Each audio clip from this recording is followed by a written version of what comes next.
kutokana na mto ukanda kidogo hapa mbele yangu.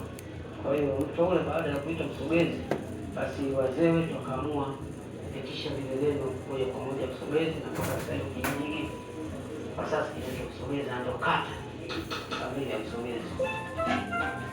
Jinsi wenyeji hawa wa kata ya Msogezi wanavyotengeneza nyungu ambazo baadaye wanaziuza kwa ajili ya kujipatia kipato.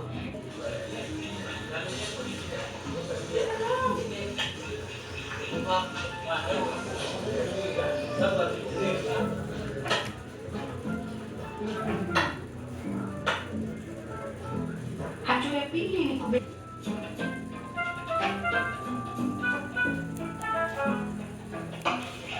ni kusuka.